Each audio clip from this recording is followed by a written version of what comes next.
নমস্কার বন্ধুরা, শ্বশুর বৌমার রান্নাঘর অ্যান্ড ব্লগ চ্যানেলে সকলকে স্বাগত। আজকে উচ্ছে আর মুসুরির ডাল দিয়ে দুর্দান্ত একটা রেসিপি করে দেখাবো, যেটা নাকি ছোট থেকে বড় সকলেরই কিন্তু মুখে লেগে থাকবে।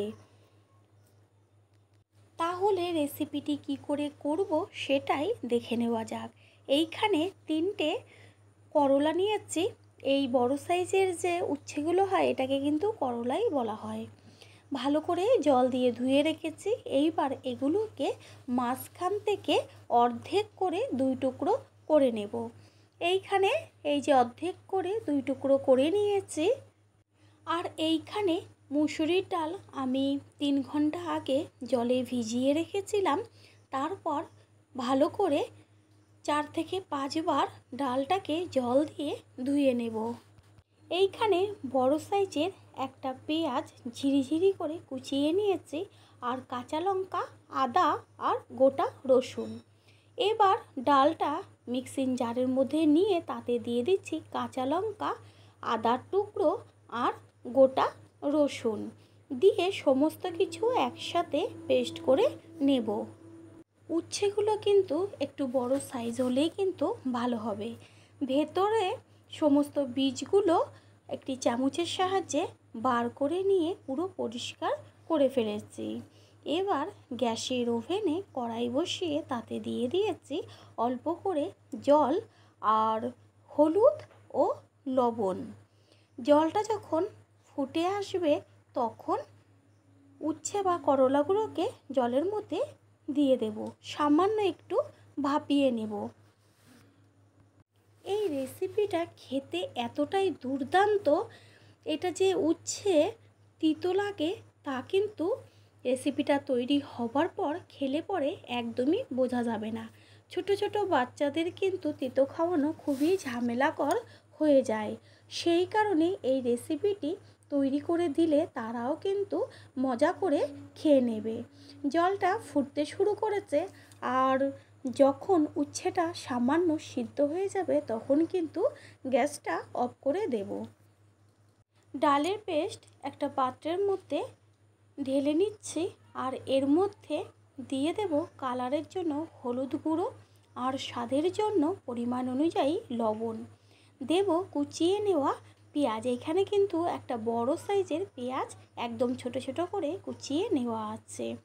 তারপরে দেব কালারের জন্য কাশ্মীরি লঙ্কার গুঁড়ো দিয়ে ভালো করে মিশিয়ে নেব।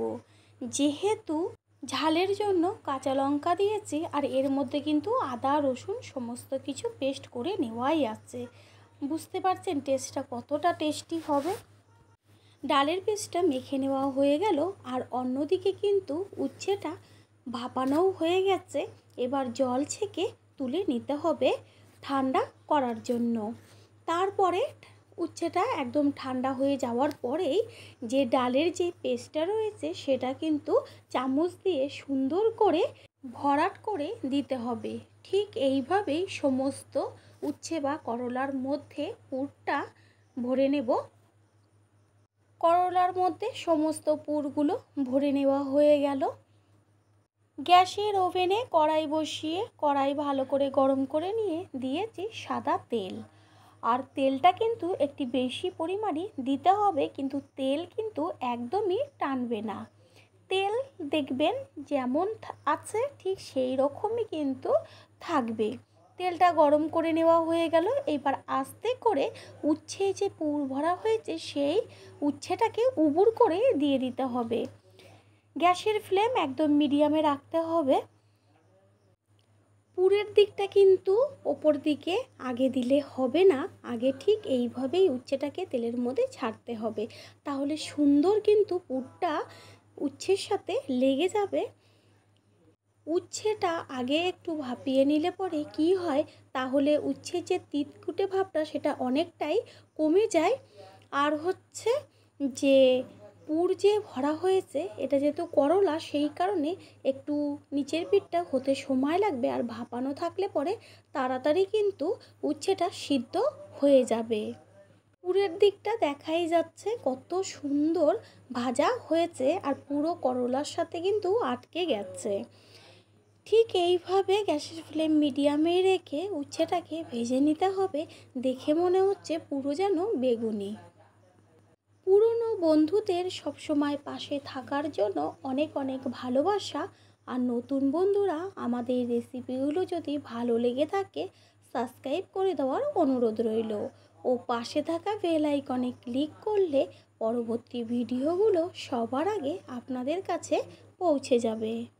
উচ্ছেগুলো কিন্তু এপিট ওপিট করে সুন্দর করে ভাজা হয়ে গেছে। এবার তেল ছেঁকে তুলে নেব।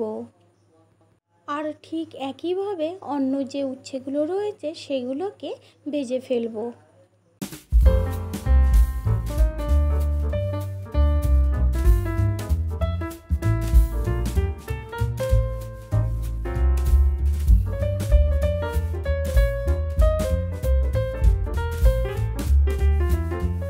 তৈরি হয়ে গেল আজকের রেসিপি। আশা করি রেসিপিটি ভালো লাগবে। আর যদি ভালো লেগে থাকে একটা লাইক, কমেন্ট ও পারলে একটা শেয়ার করে অবশ্যই জানাবেন। একদিন হলেও রেসিপিটি ট্রাই করে খেয়ে দেখবেন যে কতটা টেস্টি। আপনাদের দেওয়া একটা লাইক ও একটা শেয়ার কিন্তু আমাদের কাছে অনেক অনেক গুরুত্বপূর্ণ। All friend, thanks for watching my video. আপনারা সকলে ভালো থাকবেন, সুস্থ থাকবেন। আবারও দেখা হবে অন্য কোনো রেসিপির এপিসোডে।